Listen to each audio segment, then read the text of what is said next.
the very same Calen Henderson, who will be giving us the next rendition of our Work From Home Story Corner. So Calen, take it away. All right, thanks, Jen. Let me go ahead and try to share screen, see if this works. Okay, and start. All right, does everybody see a black slide with a title? Yep, looks good. Okay, perfect. So hi, everybody. You've seen me a couple times today, but just to reiterate, my name is Calen Henderson. I'm a staff scientist at the NASA Exoplanet Science Institute at IPAC at Caltech, working on the NASA Exoplanet Archive. I think I didn't say this earlier. I was also the SOC chair, so I've met a lot of the new faces, at least digitally, over the past several months. And I'm really looking forward to the opportunity to kind of illuminate what's been going on over here. And so before I jump in, I really want to acknowledge that my experiences have been different from a lot of people's. And that's not to say better or worse, it's really just to say different. You know, our living situations are unique, and so are our challenges. But what's not unique is that I imagine we're probably all facing some sort of difficulty that we weren't 6 months ago or 12 months ago. And so here I just want to illuminate and give some more perspective. I put up how I learned to stop worrying. I would say I'm very much still learning. This is not, I do not feel that I have navigated all the way through this. So I figured I would, show a plot. This is sanity on the y-axis is a function of time. Time will not be linear. I think that makes sense. You can also read sanity as a proxy for motivation, productivity, mental health, inverse fatigue. And I'll also say that I'm saying this as somebody who is a very big advocate and recipient of therapy that is both preventive as well as for maintenance. And I really appreciate that Stephen and Jesse and Eric have opened the door for that topic as well today. So here's what I looked like pre-pandemic. This is an actual photo of Calen, February 2020. Sadly, that's not actually true. And I don't really know anything about Thor or the movies or the MCU, so this is going to be painful for all of us. Here's an actual photo of me. I'm an avid road cyclist in the mountains. This is in the Santa Monica Mountains. That's blue sky for those in SoCal. It's been a while since we've even seen that. And I figure those of you who've known me for a long time, you've seen me with a red mohawk, you've seen me with blue hair, you've seen me with long hair, short hair.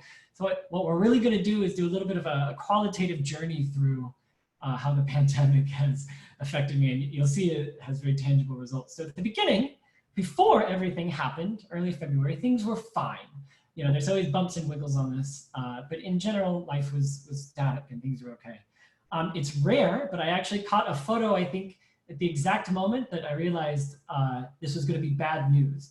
And this was, I had a conference, the Microlensing annual conference was supposed to be in China in mid to late February this year. That got canceled. So it was a little bit on my radar, maybe before the general public. And so things started to get wacky. And there was definitely a transition period, kind of 2 or 3 weeks, as I certainly feel as though I needed to adjust to a new norm. And I don't know if I adjusted well, mistakes were made, hair grew out, but I made a big proclamation that I was not going to cut my hair, any of it, until all of this was over. That's back when I thought this would last a few months. But eventually reached a new normal. And you'll notice that it's definitely lower than the previous normal. I think we're very much in well, even 3 months ago, B- felt like A+. And I don't even know if I would say B- is always achievable kind of every day. And then as it became clear that this was dragging on, more than 3 months, I would say my own sanity has definitely decreased. Eventually gave up on the facial hair, or additional mistakes were made. Things went south. Things continued to go south. Things continued to go south. These are about 1 month apart, I think, actually.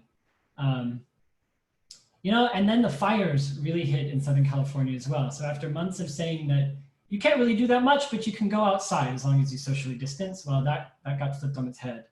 The doubly valued time curve here also feels appropriate. It's kind of the Jeremy Bearimy, for those of you who are fans of The Good Place. And eventually kind of contracted and settled on this. I'm going to go a little bit over, I realize, I'm sorry.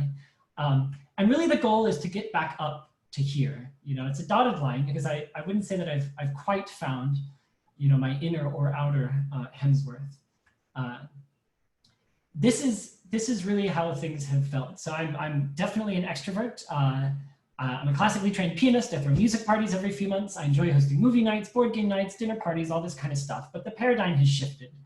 I don't have kids. I don't currently have a partner. I have a flatmate, but she's been sheltering with family near San Diego since mid-March. I do have a bubble with 2 close friends, but it still takes a lot to go several days often at a time and frequently, not seeing in person anybody that I know.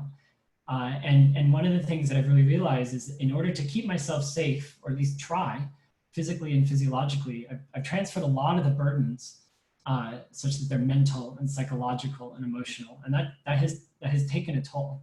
And again, I just want to thank Stephen and Jesse, especially for compiling those resources. You know, I'm not used to spending so much time alone, and that I'll illustrate it here a little bit. I feel like in particular, my personal research has taken a hit. This is how collaborations and meetings and coding and everything felt, you know, 2019 and before. And there's, you know, when they say humans are social creatures, I kind of understand what that means. And I feel like this is what research feels a little bit to me now, you know, and it's kind of a funny photo, but the solitude that this child is experiencing on the playground also feels a little bit out. And so I'll just end by saying that, you know, some of the things that I have been missing, I've tried to find in other ways. So the big thing that I've been without, I feel, is community. And so in trying to find the aspects in my life where I can really dial that back up has been, and I say this with no, you know, with full sincerity, you know, planning for ExSoCal 2020. I wish I could see everybody in person. It's not possible, but this is way better than nothing. I advised a summer student and really tried to help her as well navigate a virtual paradigm. My NASA Exoplanet Archive duties as a staff scientist are all about facilitating research for the community. So that's helped me feel as though I've stayed involved. And then outreach, I've also been a co-MC for the Pasadena Astronomy on Tap virtual events. And so I'll just actually end by saying, you know, I've been trying to find my inner Thor. I've used all the words I know about MCU, by the way. I don't know anything else. But most importantly, I want to say, you know, even though we're dealing with this individually, you know, we're not actually alone in a sense. And so I think that that transition to really thinking about and finding community, I don't even know who these characters are, but I think has helped me a lot, and it's something that I hope that would help other people as well. So thanks, that was way over time. I'll step down. Cool, thank you, Calen. Over